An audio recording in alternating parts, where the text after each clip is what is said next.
Wow. Starting to feel like DJ Khaled at this point, and another one. So they finally made an arrest in the Celeste Hernandez Rivas case, which is a 13-year-old girl, 14-year-old at the time of the murder. For those that's not privy to this case or unfamiliar with this particular case, I'm talking about an arrest was made for David Burke. He's an alternative pop artist that go by the name of D4vd. That's how his name is spelled. He make emo pop music, I would say. He's one of these guys that he's into painting his fingernails and toenails and stuff. One of these androgynous type of gothic, you know, type of artist. However, he has a infamous song by the name of Romantic Homicide, I believe. If I'm not mistaken, it's Romantic Homicide. Pretty damn good song, but in the song he kind of detailed, I would say, things that was going on in his life and basically the unaliving of his ex-girlfriend, which was a minor at the time and still is a minor, I believe. So, you could definitely check that song out and let me know what y'all think about the song. I think it's a damn good song.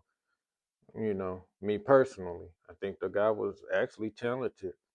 Unfortunately, he's detailing a lot of stuff in this song that could land him behind bars. One would say self-snitching. However, you know, surprisingly, there was an arrest made on this man. I know at the beginning of this case, they said they didn't have enough evidence to, charge him with murder, but today he was arrested for murder. So we're going to get into Major this. breaking news now. Detectives from the Los Angeles Police Department Robbery-Homicide Division have arrested singer David Burke for the murder of Celeste Rivas. Burke is being held without bail. The case will be presented to the DA's office on Monday for filing consideration. You may remember, and we've been reporting, Rivas's body was found in the trunk of David's car in September of last year. She was only 14 years old. Again, this breaking news just into our newsroom. We're working to get more information, and we'll continue to follow this story. We do want to go ahead and bring in now ABC's Alex Stone on the phone to speak more about this case. Alex, you've been following this from the very beginning. What can you tell us as far as this breaking information goes this afternoon? Well, Mark and Michelle, sources are telling us that this is based off of evidence that the LAPD was able to gather and put together and now is going to be presenting to the LA County DA for a filing decision on Monday. This was not from any kind of indictment. We know that the case had gone to a grand jury. It was expected that there might be an indictment coming sometime soon. We were thinking in the last couple of months or in the next few weeks. As you just heard, David is being charged with the murder of Celeste Rivas. And this is a huge deal because this guy is a big emo pop star. He's huge in the emo world. I never heard of him until this particular case, but apparently this guy's a big deal. He has a huge, massive fan base. And at the beginning of this investigation, they were speculating that Celeste could have overdosed off some type of drug, and at worst, David and others might be charged with improperly disposing of a body, them basically moving her from point A to B, dismembering her, and leaving her in the trunk of his car. That was going to be at worst, but now they're saying this was a premeditated, calculated murder, cold blood murder. So they have enough evidence to charge him with it. So what I get from this particular situation, to me, someone talking, someone is corroborating. They wasn't at the beginning of this particular case or this investigation, but they are now. So now they have enough evidence to charge him with the murder of Celeste Rivas. So we're going to get into this. This is the press release. Again, is documented in September of 2025. This is Los Angeles Police Department Robbery/Homicide Division. Let's get into the document. It says they have been diligently investigating the death of Celeste Rivas Hernandez for over the past several weeks. At this time, we can confirm that Celeste Rivas Hernandez is deceased and her body was found in the front trunk area of a Tesla belonging to David Burke. The vehicle had been parked at the location from which it was towed for several weeks. So Miss Rivas Hernandez may have been deceased for over several weeks before the discovery of her body. So at this grand jury, they brought in David family and friends, Celeste family and friends, I'm sure, David manager, just everybody that's involved with David and or Celeste Rivas Hernandez. And they swiftly and quickly concluded with this was not an overdosing of any type of drug when it comes to the death of Celeste Rivas Hernandez. This was a cold-blooded, calculated murder, methodically executed. And, I believe that David received a significant amount of help with the decompositioning of the body and the dismembering of the body. I mean, come on, think about it. David is a millionaire pop artist. He gotta do these dates and perform and stuff. So he definitely had someone helping him with the dismembering of this particular minor at the time, and you know, moving her from A to B. So whoever was working with him in this murder, I believe, is throwing him under the bus and working with the feds and police to, you know, try to escape them getting uh trying to escape their We are investigation. told that this is evidence that they have been compiling going back to when her body was found last September, that now they have reached a point where they believe they have probable cause, and it's gone to the DA. All right. And so a lot of people wondering, so many things seem to point to him. Why did it take them this long to make the arrest? We know they're pretty methodical about how they do things, but Yeah, it's a good question. One of the things that they were waiting on, Mark, was the cause of death, and there was difficulty reaching that cause of death. Not to get too graphic, but her body was in multiple parts. It was in, we know from court documents, two different body bags in the front trunk of that Tesla when her body was found. So it was difficult for the medical examiner to determine the cause of death. So they had to prove or be able to show to the DA that she was murdered, that it wasn't something else where, let's say that she overdosed and then somebody freaked out and put her body in that trunk. They have to be able to prove that it was murder. They now believe that they can do that. all right. Yeah, we also know, David, as many entertainers do, had an entourage of people around him at times. I know some other individuals have been considered as drivers of this vehicle or either around. Any information on possibly how this could impact other people that David was around that also may have been around Celeste Rivas? Michelle, we don't know yet, and if there are any other arrests that are going to be coming in this case. We know that there were a number of witnesses who came and testified in front of the grand jury, again, that this was not an indictment, that this is probable cause that the LAPD put together and moved forward on. But during the grand jury proceedings, which are secret as they're ongoing, that there were a number of other people who came forward, those who are close to David, friends of David, family members of his were subpoenaed to go in front of the grand jury. So if there are other arrests that could be coming, we don't know. But as of right now, he is the only one that we know of under arrest. So it's not looking good for David. Obviously, there will be more arrests made. Someone did drive David's car and park it in front of his house with the body in it. I would say that would be an accomplice. That person never been identified. A private investigator did say that they positively identified the person and know who this particular person is. So if a private investigator know who this person is, I'm sure the police has already been in touch and contacted this person as well. So I'm sure this person's name will be revealed as this case resumes. And it was someone else that purchased a high temperature incinerator, a burn cage, to try to get rid of all the evidence of Celeste Rivas when it pertains to this homicide. So he had some helpers. He had some people, some patsies helping him out with this case, and those patsies will later be revealed, I'm sure. So I believe there will be more arrests, but the real telltale sign that David was cooked was when his best friend, who really didn't have nothing to say at the beginning of this investigation, once he came out and basically denounced David, I knew it was over for him. Uh, this particular friend, his best friend, came out and said he's on the side of the police, basically. Hey, I want justice for Celeste. David is a piece of crap, and he severed ties in any type of affiliation with David. So everybody is working against David, and David, it's not looking good, man. I'm going to read you what Neil Langston just posted on his Instagram account. And I will tell you, it's quite telling, okay?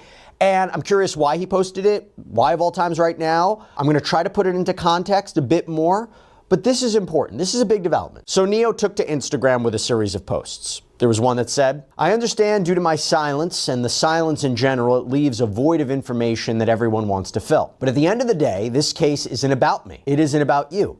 It's about getting justice for the victim and her family, and I care a lot more about that than trying to fill that void because of public opinion. Obviously wasn't doing my part at first, but now I am. I've stayed loyal to my mindset and I will continue to. I'm not publicly going to give any opinion or emotion about this case because I find it disrespectful and not my place to weigh in on it, especially as it's still ongoing. I'm not going to spam post to justify and perform my feelings and thoughts for the internet, trying to satisfy people who have already made up their minds about me. In time, the record will speak for itself, and I'm moving on with my life. There's another post where he apparently said, I think the worst part is that I've told so many people that I trust that I thought knew me as a person, my side of things, all for that to be thrown out the window as soon as I get arrested and they slap that bleep's name next to mine. I'm assuming he's referring to David here. And for the record, the thing I was arrested for, I wasn't even charged. They never filed it, and my warrant was retracted because there is more to the story than what's on the news. Then there's this post. Thankfully, I'm legally fine in every way, and boy, do I got all my receipts for things. Ha ha ha ha ha. This raises a lot of questions about why he posted this. Obviously, he can't and will not say anything to jeopardize his legal rights, right? Probably instructed by the government to not say anything either if he had spoken in front of the grand jury. Probably his attorney said, don't say anything. I don't even know if his attorney was consulted with this post, but it seems like he's trying to correct whatever misconception or misunderstanding the public has on him or his alleged role in this, because there is a lot of talk about him. So that's what David's best friend had to say about everything. That was the declaration that he made publicly on his social media account. And if your best friend is making these type of declarations about a case that you're involved in, you might as well just go to jail now, man, and start serving your time. You might as well go ahead, tell them to have your noodles and honey buns waiting on you. Get your shower shoes. Tell your mom to put some money on your books right now because it's not looking good, man. You're done. And I believe Neil and others that's involved in this case strike the deal with the government to give their testimony to, tell on David. And that's pretty much what it's looking like to me. From my vantage point, it looked pretty cut and dry because they don't have any tangible physical evidence on David. David was torn. David was not there. He wasn't present. So they don't have anything on David. But I believe they have the testimony of all the people, parties involved with this case. And they're going to throw David under the bus. He called the shot, I believe. And it's going to be one of them situations probably similar to Dirk case and Yellow Beezy case. He's the brains behind the whole thing, and they're going to get him for possibly a murder for hire. Possibly. David had a year to clean this up. So the people that called the tow truck on that vehicle, that Tesla, where her body was at in the front of the trunk, that's who saved the case. Because someone called for a burn cage. And if that burn cage would have been used to get rid of all the evidence of Celeste, David probably more than likely would have beat this. So the police, family have whoever called the tow truck to thank about this case because they might be able to get some type of justice for the murder of Celeste Rivas. So The people of state of California v. David Burke. Nathan Hochman at the top. He's the Los Angeles County District Attorney. Beth Silverman, too, who we believe is the attorney prosecuting this case. So confirming, again, this is a real case. They're the prosecutors. There was even video or pictures of her coming in and out of court. It goes on to say that there is now pending in the Superior Court of the County of Los Angeles the above entitled grand jury investigation by the state of California against target David Burke. David, that's his real name, David, wherein target may be involved in having committed the following criminal offenses against the laws of the state of California, to wit, 1 count of murder. And when I looked up the penal code that was allegedly broken here, murder is the unlawful killing of a human being or a fetus with malice aforethought, basically an intentional killing. The filing goes on to say, on September 8th, 2025, at approximately 10:30 hours, Los Angeles Police Department, LAPD detectives received a phone call from the manager of Hollywood Area Official Police Garage. The manager stated a black Tesla Model X had been impounded as an abandoned vehicle by the Department of Transportation on September 5th, 2025. The manager told police there was a strong smell of decay coming from the vehicle, which was attracting flies. LAPD detectives responded to the Hollywood tow yard to investigate. Detectives approached the vehicle, which was parked on the upper deck of the impound lot, and immediately noticed the smell of decaying biological material consistent with a decomposing corpse coming from the front storage compartment of the vehicle. Detectives obtained a search warrant for the vehicle, and when the front storage compartment was opened, detectives observed a black cadaver bag covered with insects and a strong odor of decay. Utilizing black latex gloves, detectives partially unzipped the bag and observed a decomposed head and torso. Investigators and criminalists from the Los Angeles County Department of Medical Examiner responded to the tow yard to process the decomposed body. Upon removing the cadaver bag from the front storage compartment, it was discovered the arms and legs had been severed from the body. A second black bag was discovered underneath the cadaver bag. So there you have it. It's not looking good for David and the others because I don't think David have the kahunas to butcher a little girl, someone that he professed to have cared for or been in love with. I don't think it was David that removed her appendages and things of that nature. David is a eccentric, emotional, bipolar, sick, sadistic, maniacal man that has a lot of money, and I think he paid someone to do the bidding for him. I think he paid someone to torment this little girl and kill this girl. So we will be finding out. I believe there's a huge puzzle piece that's missing when it pertains to this case, and I will be here to cover it. I feel a lot of parties involved need to go down when it pertains to this case. I feel charges might need to be brought up on this little girl's parents as well, because the parents knew that she was involved with this grown man. This girl was only 13. The parents allowed her to move in this man's house as well. They failed her. Her friends failed her. And that saddens me. This is disgusting. This is vile. This is wicked behavior, and it'll all play out in court.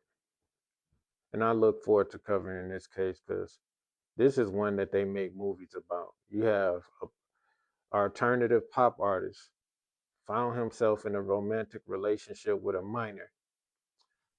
You know, it's a drug component there as well. This man is making great music. He's at the pinnacle of his career. And then somewhere across the road, something went left. He found himself being involved in a murder case. And here we are now.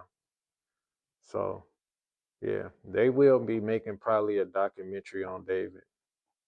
Hell, if they don't, I might do it. But there you have it. This is the case when it pertains to David, D4vd. He has a popular hit song called Romantic Homicide, and it kind of details everything that's going on with this particular case, if you ask me. Self-snitching, self-incriminating at its finest. And I'm going to be here. I know y'all going to be here, so stay tuned. Once again, I appreciate y'all for tuning in to What the Hell is Going On News. It's been fun. Stay vigilant. God bless. Peace.